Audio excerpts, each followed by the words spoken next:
Up until 2018, Samsung had set its stall as the king of Android in the West. It sold the most units and it ruled the roost. So when a company came in with a device that looked better, lasted longer on a charge, and offered unique camera and design features, it worried just about everyone, but crucially, it unsettled Samsung. This is one you're not going to want to miss. Picture this, it's early 2018 and you're due a new smartphone. You like high-end devices and you have the hot new Galaxy S9 in your sights, but you give it a couple of months for sales and discounts to come in. And then a company called Huawei introduces you to this. It has a crazy coloured back, a different camera design, a way more capable camera, and better battery life. But you've never heard of Huawei before, and it puts you on edge when the only thing you've heard about Chinese phones is that they're the devil and they need eradicating. That's what happened when people saw the brand new Huawei P20 Pro for the first time, and it would go on to completely disrupt the market. And it actually had a fair few features that would go on to make their way into great phones in the West and stay with us in devices we carry around every single day. Probably the most eye-catching part of this device, at least for the general public, was that back, that aurora colour with the gradient look that changed depending on what direction the light was hitting. It was and still is a gorgeous colour. It's a shame we don't see more of this kind of colour in our smartphones these days. Huawei always knew how to make a very pretty phone. But for those of you who were into your specs and features, you nerds, you know who you are. That camera experience was the thing that drew most people in. It's a 40 megapixel 1/1.7 inch sensor, which was huge at the time. It dwarfed what Samsung, Apple and Google were doing with their smartphone cameras. It saw in the dark like it was absolutely nothing. The natural bokeh was something that was certainly something we weren't used to at this time with the much smaller and more popular sensors in the West. And the feature-rich camera app that offered all the modes you could ever want. But the quality of the images, they looked phenomenal. From the dynamic range to the sharpness to the beautiful colour, most of which can be attributed to the far larger camera sensor, but also the well-worked Leica branded tuning that keeps stuff looking natural but also nice and vibrant. I always found Huawei colour to be a brilliant balance of clear and natural, and with that extra light information, it offered detail in scenes where lesser sensors would either overdo HDR, they would crush colour, or just try and compensate with software and just miss detail. The P20 Pro introduced pixel binning, which took the 40 megapixel photos and then spat out 10 megapixel files, with way better dynamic range and colour information. And now look, thanks to what Huawei did, most of our smartphones, if not all of them, have pixel binning and large sensors. And that all started here.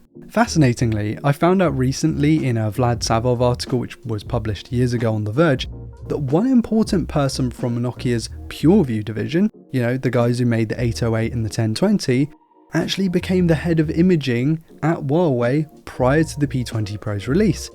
I'm not going to try and pronounce that name. Either way, that explains the approach for the big sensor in this phone, the same size as the 1020. Really interesting here. Huawei's other big factor was its battery life. Its 4000 mAh battery was 33% larger than what you'd find in a Galaxy S9.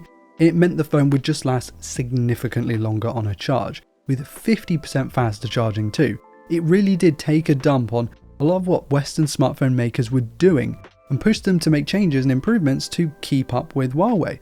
You might have noticed that many smartphones we've had since 2018 have also not been hugely larger in footprint, but also far thicker with some faster charging too. That was no coincidence.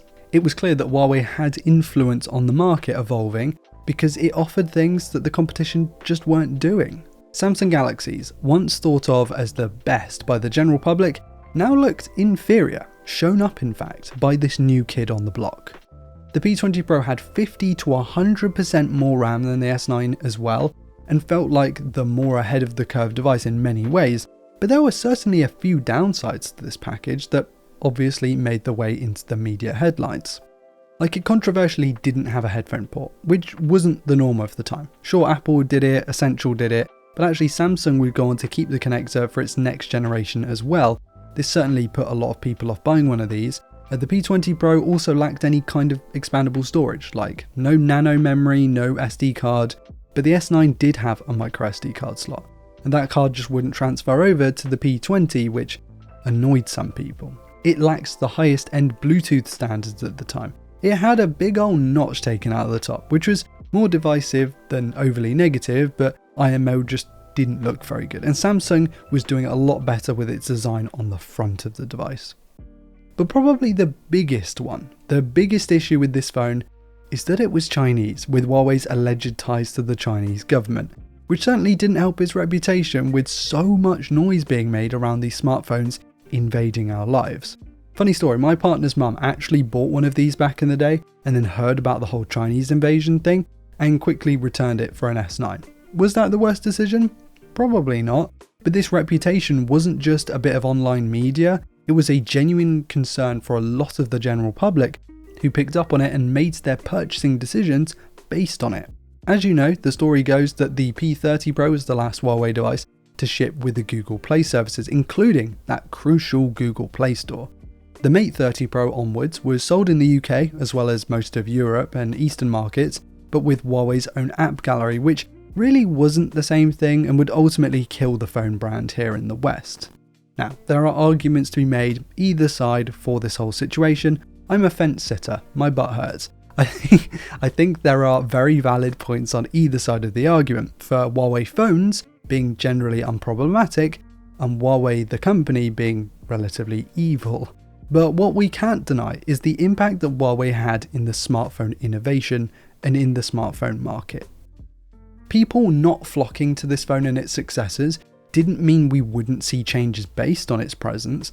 The big camera sensors, the big batteries of the time, at the cost of a bit of thinness, let's be honest, the more complete camera apps that we have. I mean, to some extent you could even argue that the colour on the back would come to other phones, but we never really saw more of these gradients on anything outside of other Chinese phones, not necessarily Samsung, Apple or Google. Bit of a missed trick in my opinion. I think if you'd have done this colour on a Pixel, people would have flocked to that thing. I knew people at the time that were in awe of the look of the P20 Pro but had those aforementioned concerns which eventually made them go Samsung or iPhone. Actually, some went OnePlus, which was a very cultured and astute decision if you ask me. This phone laid the foundations for one of, if not the best phones ever made in its successor, and it shook up the market. It disrupted Samsung, who had been otherwise very content with how it was doing, and definitely concerns those detractors who hated China and didn't want the likes of Huawei floating about in the network traffic. This was in the prime of that little pocket of time when Huawei invaded our market and caused the competition to do better. I'm sure Samsung is glad and relieved that Huawei never met its potential in the West, and other competitors like OnePlus, Oppo, Xiaomi and so on aren't really making that big dent in the market like Huawei threatens to do so. The P20 Pro might not be the best Huawei phone ever released, but it instead acted as a catalyst for the mobility arms race that would go on to follow soon after. This is the phone that had everyone worried.